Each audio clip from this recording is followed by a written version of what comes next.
What if a seemingly perfect family suddenly vanished, leaving behind only questions and unsettling secrets? What if the truth behind a family's disappearance was far darker than anyone could imagine?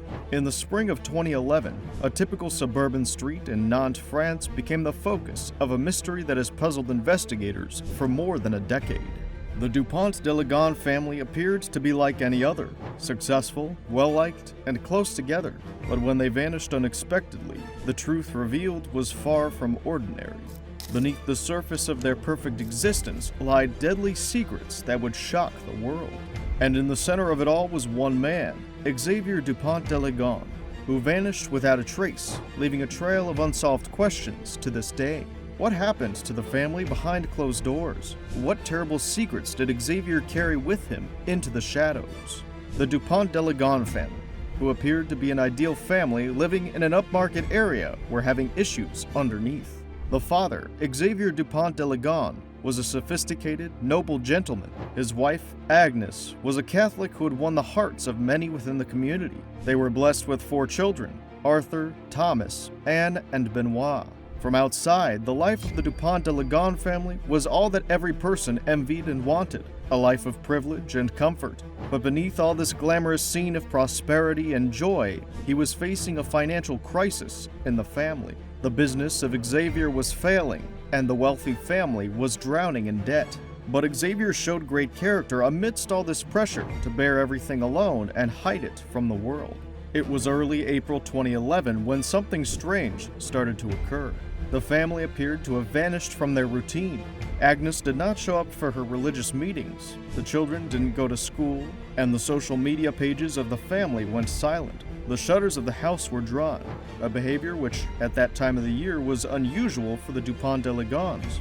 The 2 Labradors that ambled in the yard vanished too. Worried friends and neighbors called to check in, but the answers were vague and atypical. Xavier mailed a peculiar letter to friends and relatives claiming he and his family were working for the U.S. Drug Enforcement Administration and that he had placed them in a witness protection program because he, at a great risk to himself, had exposed a gigantic drug trafficking cartel. According to his letter, they had moved to the United States and would not return for quite a few years. Now that seemed very strange. This bizarre explanation did little to put the mind of those who knew the family at rest. The very thought of Xavier, who didn't have any acquaintances that anybody knew to be associated with the police force, and being involved in a high-level, high-stakes operation, seemed a bit off. Doubts started building, but before any clear answer came, life in Nantes went on. But the shadows of the house on 55 Boulevard Robert Schumann continued to darken. It was on April 21, 2011, that police decided to make a welfare check at the home of the Dupont de Ligonne family. There, the police found an odd quietness, but all seemed well. The inside of the house was clean and tidy, but yet strangely lacking personal items. Further, as they entered into the premises, a discovery would stun the nation. Their bodies were buried under the backyard terrace. Agnès, Arthur, Thomas, Anne, Benoit, and the 2 Labradors. They had been wrapped up in blankets and placed in shallow graves with small religious icons beside them.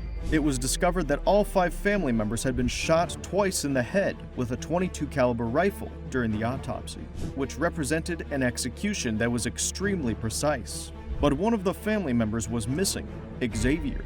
Immediately after the discovery of the bodies, the investigation focused on finding Xavier, who had disappeared into thin air. Surveillance footage from April 12th, just a few days before the bodies were found, showed Xavier coolly leaving a hotel in Roquebrune-sur-Argens in southern France. The last sighting of him was walking into a dense forest area with his rifle slung over his shoulder.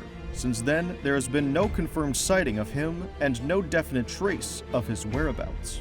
The discovery of the bodies and Xavier's disappearance sent shockwaves throughout France. How could a man who seemed so devoted to his family commit such a crime? And where had he gone?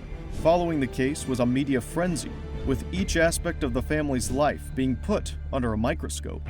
It turned out that Xavier had planned something for months. He had sold a good deal of property belonging to the family, leaving from various services, and even dug up some information on how to become invisible.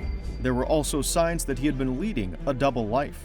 He had been involved in online forums regarding atheism and death, quite the opposite of the devout Catholic beliefs of his wife. The further investigators looked into Xavier's past, the more inconsistencies they seemed to find. He had worked for years at portraying himself as a successful businessman, but his businesses were all failing, and he was heavily in debt.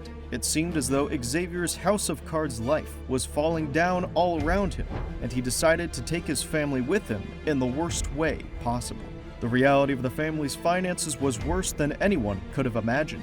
In order to save face, Xavier had resorted to borrowing from friends and family, but his debts had risen to a point where he could no longer cope. He had invested money in numerous business ventures that had failed, like a restaurant and a travel agency. Still, in an effort to save face, Xavier went on projecting a successful image as the walls were closing in on him.